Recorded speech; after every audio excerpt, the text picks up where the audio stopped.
இன்னொரு கதை சொல்கிறேன். போஜன் என்பவர் ஒரு மகாராஜா. அவருடைய சபையில்தான் காளிதாசர் என்ற கவி இருந்தார். இப்பொழுது நான் சொல்லப் போகிற கதையை அநேகமாக முக்கால்வாசி பேர் கேட்டிருப்பார்கள். இன்னும் 50 வருஷம் கழித்து இது ஒருத்தருக்காவது தெரியப் போகிறதோ இல்லையோ.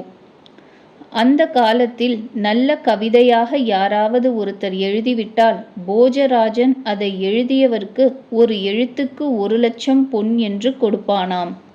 அக்ஷர லட்சம் கொடுப்பான். அவனிடமிருந்து கவிகள் அப்படி சம்பாதித்தார்கள். போஜராஜனிடமிருந்து அப்படி பணத்தை வாங்கி கொண்டவர் காளிதாசர். இருவரும் ஒருத்தருக்கு ஒருத்தர் சிநேகம், பிரியம். அதிக சிநேகம் வந்துவிட்டால் அதிக விரோதம் வந்துவிடும். அதிக பிரியம் வந்தால் அதிக துக்கம் வந்துவிடும். அளவுக்கு மிஞ்சி பழகுகிற இடத்தில் இது தெரியும். முன்பு எப்படி இருந்ததோ அதற்கு நேர்மாறாக போகும். அப்படி போஜராஜனும் காளிதாசரும் மிகவும் அதிகமாக பழகி 2 பேரும் சேர்ந்து எதையும் அனுபவிப்பது, கவிதா ரசத்தை ஆராய்வது என்று உலகமே ஆச்சரியமடைந்து பாராட்டும்படியாக இருந்தார்கள். மனதோ வாக்கோ காயமோ எல்லாம் அவர்களுக்கு ஒன்றுதான். இப்படி இருக்கும் பொழுது போஜ மகாராஜாவிற்கு ஒரு நாள் விபரீத யோசனை ஒன்று தோன்றியது. கெடுவான் கேடு நினைப்பான். பிறருக்கு கேடு நினைப்பான் என்பது இருக்கட்டும், தனக்கே கேடு நினைப்பான். போஜராஜனுக்கு என்ன தோன்றியது? காளிதாசனுக்கு சாக்ஷாத் பரதேவதையின் கடாட்சத்தினால் வாக்கு பொங்கி வருகிறது. அவன் வாக்கிலிருந்து இதுவரைக்கும் பொங்கி வந்திருக்கும்படியான கவிதை அமிர்தத்தை வேண்டுமளவு அனுபவித்திருக்கிறோம். அவன் வாயிலிருந்து எல்லா விஷயங்களை பற்றியும் கேட்டாகிவிட்டது. நான் மரணம் அடைந்த பிறகு ஒரு சரம ஸ்லோகம் எழுதுவான் அல்லவா? அதை கேட்க நமக்கு பிராப்தி இராதே. அது எப்படி இருக்குமோ? அதை மற்றவர்கள் கேட்பார்களே தவிர நான் எப்படி கேட்க முடியும் என்ற எண்ணம் வந்துவிட்டது. உடனே காளிதாசரை அழைத்து வரச் சொன்னான். காளிதாசர் வந்தவுடன், உன்னை எதற்காக நான் இப்பொழுது அழைத்தேன் தெரியுமா? நான் செத்து போய்விட்டேன் என்று வைத்துக்கொள். அப்பொழுது என் பேரில் என்ன எழுதுவாயோ அதை இப்பொழுது எழுதி எனக்கு கொடுக்க வேண்டும். அந்த சரம ஸ்லோகத்தை நான் இப்பொழுதே கேட்க வேண்டும் என்று சொன்னான். மகாராஜா, இது என்ன விபரீத புத்தி? இதை செய்ய வேண்டும் என்று எனக்கு உத்தரவு போடுகிறீர்களே. இல்லை, நீ எழுதித்தான் ஆக வேண்டும் என்று கூறினார் ராஜா. காளிதாசர் சொன்னார், நான் எழுதுவதா? எனக்கு என்ன தெரியும்? நான் ஒரு ஆட்டு இடையனாக இருந்தேன். அவள் எதையோ போட்டாள். ஆட்டுப்புழுக்கை என்று தூ என்று துப்பியவன் சாக்ஷாத் அம்பாளுடைய கட்டாட்சத்தினால் அல்லவா இன்றைக்கு இந்த வாயிலிருந்து கவிதை பிறந்து கொண்டிருக்கிறது. என் வாக்கினாலே ஒன்று பாடினால் அப்படியே நடந்துவிடும். அதனால் நான் பாட முடியாது. முடியாதா? நீ பாடவில்லை என்றால் எனக்கும் உனக்கும் முகாலோபனம் கிடையாது. ராஜ உத்தரவை தட்டினால் நீ ஒரு பிரஷ்டன் ஆகிவிடுவாய். பிரஷ்டன் பிறகு இந்த ராஜ்யத்தில் இருக்க முடியுமா என்று கேட்டார் ராஜா. இப்படி அவர்கள் 2 பேருக்கும் சண்டை வலுத்தது. நல்லது மகாராஜா, நீங்கள் நன்றாக இருந்தாலே போதும். இத்தனை நாளும் கவியை வைத்து ஆதரித்து கொண்டிருந்த தாங்கள் இனி என்னோடு முகாலோபனம் பண்ணாவிட்டாலும் பரவாயில்லை. தங்கள் உத்தரவை மீறிய பிரஷ்டனாக நான் எங்காவது போய்விடுகிறேன். இந்த தேசமும் கவிகளும் எல்லாரும் நன்றாக இருக்க வேண்டுமென்றால் நான் பிரஷ்டனாகத்தான் போக வேண்டும். அதுதான் உங்கள் உத்தரவும் என்று சொல்லிவிட்டு சபையை விட்டே காளிதாசர் போய்விட்டாராம். போனவர் ராத்திரியே அந்த தேசத்தை விட்டு எங்கோ கிளம்பிவிட்டார். காளிதாசரை பொழுது விடிந்தால் காணவில்லை. போஜராஜாவுக்கு மிகவும் துக்கம். காளிதாசர் எங்கே இருக்கிறார் என்று கண்டுபிடித்துவிட வேண்டும் என்ற ஆசை உண்டாயிற்று. அந்த நாளில் எந்த சமாச்சாரம் நடந்தாலும் அதனுடைய உண்மையை அறிவதற்கு ராஜா மாறுவேஷம் போட்டுக்கொண்டு வருவான். ஒரு சேவகனைப் போல், ஒரு பிச்சைக்காரனைப் போல், குடுகுடுப்பைக்காரனைப் போல் வேஷம் போட்டுக்கொண்டு எங்கே கலவரம் நடந்தாலும் அங்கேயே போய் விஷயத்தை நன்றாக தெரிந்து கொண்டு வந்துவிடுவான்.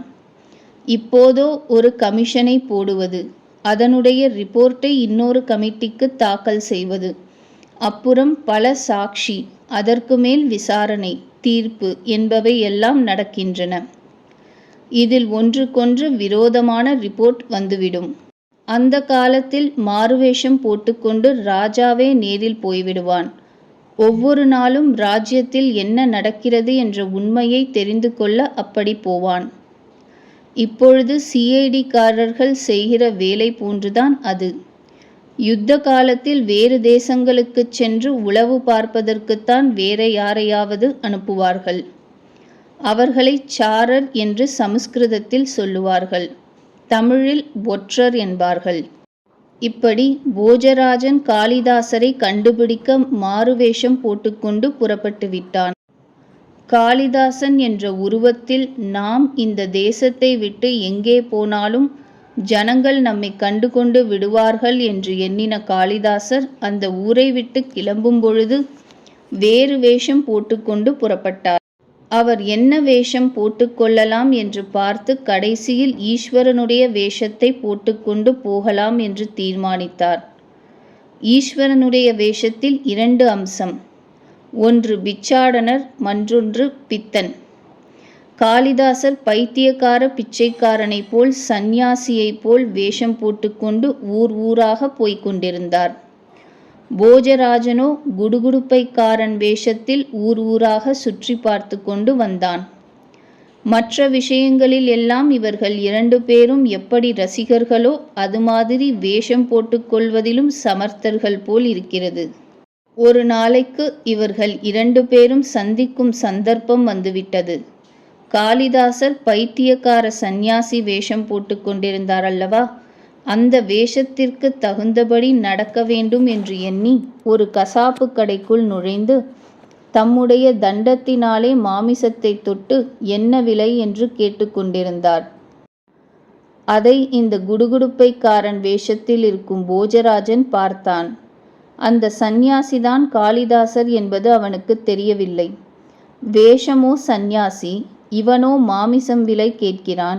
இது என்ன ஆச்சரியமாக இருக்கிறதே என்று மெல்ல அவனிடம் போய், சந்நியாசியே, மாமிசம் சாப்பிடலாமா என்று கேட்டானாம். தன்னை கேட்பவன் போஜராஜன் என்பது காளிதாசருக்கும் தெரியவில்லை. கல்லை குடிக்காது போனால் மாமிசம் ஜரிக்காது என்று அவர் ஏதோ பதிலுக்கு சொன்னாராம். உடனே போஜராஜன், நீயோ சந்நியாசி, கல்லும் மாமிசமும் எல்லாம் சாப்பிடலாமா என்று கேட்டான். பிரஷ்டனுக்கு வேறு என்ன கதி இருக்கிறது என்று காளிதாசர் பதில் சொன்னவுடன் போஜராஜனுக்கு, அடடே, இவர்தான் காளிதாசன் போல் இருக்கிறது என்று தோன்றிவிட்டது. அவர்கள் 2 பேரும் சிநேகமாக இருந்தபொழுது கடைசியாக போஜன், நான் ராஜா, நான் சொல்வதை கேட்கவில்லை என்றால் நீ பிரஷ்டன் என்று சொன்னான் அல்லவா, அவனுக்கும் இவனை பிரஷ்டன் என்று சொல்லிவிட்டோமே என்று நெஞ்சை அரித்து கொண்டிருந்தது. காளிதாசன் பிரஷ்டஸ்ய கான்யா கதிஹி என்று சொன்னவுடன் இவன்தான் காளிதாசன் என்று போஜன் தெரிந்து கொண்டான். இவ்வளவு தூரம் நீ என்னை கேட்கிறாயே, நீ எந்த ஊர் என்று குடுகுடுப்பைக்காரனை பார்த்து பிச்சைக்கார சந்நியாசி கேட்டானாம். போஜன் பொய் சொல்லவில்லை. நான் இருக்கிறது தாரா நகரம், அங்கிருந்துதான் வருகிறேன் என்று சொல்லிவிட்டான். போஜராஜாவின் நகரம் தாரா நகரம்தானே, அதனாலே போஜராஜா சௌக்கியமாக இருக்கிறாரா என்று அவரை காளிதாசர் கேட்டார். இதுதான் சமயம், இவன் வாயினாலேயே சரம ஸ்லோகத்தை கேட்க என்று போஜராஜாவுக்கு தோன்றிவிட்டது. உடனே கொஞ்சம் அழுவது போல் அழுதுவிட்டு, அதுவா, அதை ஏன் கேட்கிறாய், அவர் செத்துப்போய் இன்றைக்குதான் 6ஆம் நாள் என்று மிக்க துக்கத்தோடு சொல்வது போல சொல்லிவிட்டான். உடனேயே காளிதாசர் ஒரு ஸ்லோகம் பாடிவிட்டார். போஜராஜன் ஸ்வர்கலோகத்திற்கு போனவுடன் தாரா நகரம் நிராதாராவாக போய்விட்டது. இதுவரையிலும் அதற்கு ஆதரவாக போஜன் இருந்தான். இப்பொழுது தனக்கு ஆதரவாக இருந்த ராஜனை இழந்த நிராதரவாக போய்விட்டது நகரம். போஜராஜன் இருக்கிற வரைக்கும் சரஸ்வதிக்கு ஓர் பிடிப்பு இருந்தது. இப்பொழுது அது இல்லாமல் போயிற்று. போஜன் இருந்த வரைக்கும் பண்டிதர்கள் எங்கே இருந்தாலும் பாராட்டப்பட்டார்கள். இப்பொழுது பண்டிதர்கள் எங்கே கண்டாலும் கண்டிக்கப்படுவார்கள். இது எல்லாம் எதனாலே? போஜராஜன் ஸ்வர்கலோகம் போய்விட்டான்.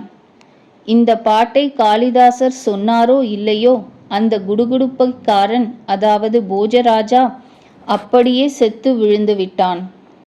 அடடா, நீயேதானா போஜராஜன்? நான் சரம ஸ்லோகம் பாடமாட்டேன் என்றேனே, கேட்டாயா? உன் பிடிவாதத்தினால் இறந்து போய்விட்டாயே என்று கவி மிகவும் துக்கப்பட்டாராம்.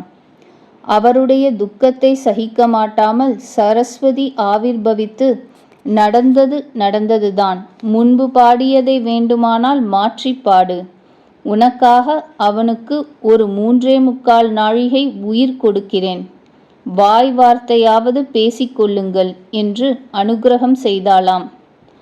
காளிதாசர் தான் முன்பு பாடிய பாட்டை அப்படியே திருப்பி, அத்யதாரா சதாதாரா சதாலம்பா சரஸ்வதி பண்டிதா மண்டிதா சர்வே போஜராஜே புவம் கதே என்று பாடினான். போஜராஜன் கண்ணை விழித்து எழுந்தானாம். காளிதாசர் போஜராஜனை கட்டிக்கொண்டு, ராஜா, இப்படி செய்து விட்டீர்களே, இன்னும் 3.25 நாழிகைதான் நீங்கள் உயிரோடு இருப்பீர்கள் என்று துக்கப்பட்ட பொழுது, துக்கப்படாதே, நான் இறந்து போனால் என்ன, இறந்து போவது துக்கமா? இறந்து போவதற்குள் உன் வாக்கிலிருந்து அந்த அமிர்தத்தை கேட்டேனே, அந்த ஒரு பாக்கியம் கிடைத்தது போதாதா? இன்னும் 3.25 நாழிகை இருக்கிறது, கவலைப்படாதே. நம்முடைய நினைவாக ராமச்சரித்திரத்தையே அந்த காலத்திற்குள் பாடிவிடுவோம் என்று சொன்னானாம். 7 நாள்தான் இருக்கின்றது என்றவுடன் பரீட்சித்து பாகவதத்தை கேட்டாற்போல் போஜராஜன் 3.25 நாழிகைதான் இருக்கின்றன என்றவுடன் ராமச்சரித்தத்தை பாடலாம் என்று நினைத்தான். உடனே காளிதாசரும் போஜனும் இராமாயணத்தை பாடினார்கள். கொஞ்ச நாழிகை கிடைத்தாலும் போதும், அதற்குள் பகவத் ஸ்மரணை செய்து தாபத்தை போக்கிக் கொண்டு ஜென்ம நிவிருத்தியை தேடிக்கொள்ள வேண்டும் என்று போஜராஜன் காளிதாசரோடு அப்படி இராமாயணத்தையே ஸ்லோகங்களாகவும் வச்சனங்களாகவும் பாடி முடித்தானாம். அவனும் காளிதாசரும் மாறி மாறி பாடிய இராமாயணத்திற்கு போஜ சம்பு என்று பெயர். நான் முன்னாலே சொன்னேனே 3 ஸ்லோகங்கள், அவை 3ம் அவர்கள் பாடிய சம்பு இராமாயணத்தில்தான் இருக்கின்றன. அந்த நீலமேக வர்ணனையின் தாத்பரியம் அதிலிருந்துதான் வந்தது. நாபி என்றால் கொப்பு. அதில் இருக்கும்படியான பத்மத்தின் நடுவில் ஆவிர்பவித்திருக்கிறார் சகல லோகங்களையும் சிருஷ்டி பண்ணும் சிருஷ்டி கர்த்தராகிய பிரம்மா.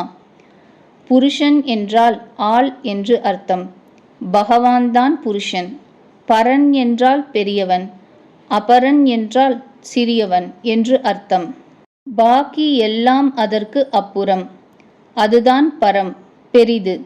அந்த பெரியவனைத்தான் பரன், பரமாத்மா, பரமபுருஷன் என்றெல்லாம் சொல்கிறோம். பரமபுருஷன் என்றால் பெரிய ஆள். பெரிய ஆள் என்பதுதான் பெருமாள் ஆகிறது.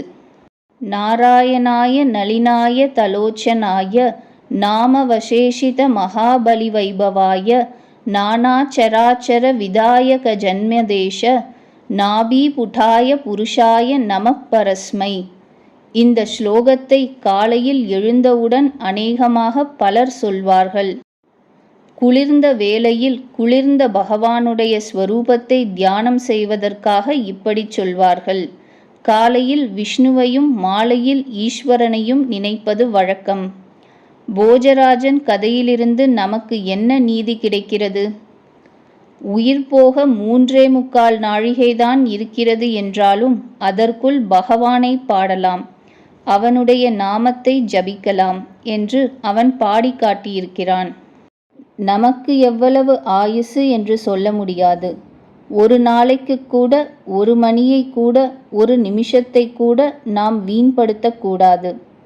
ஒரு நிமிஷம் கிடைத்தாலும் போதும், பகவன் நாம ஸ்மரணை செய்ய வேண்டும். அவனுடைய ரூப தரிசனம் பண்ண வேண்டும். ஒரு காரியத்தை செய்வோம்.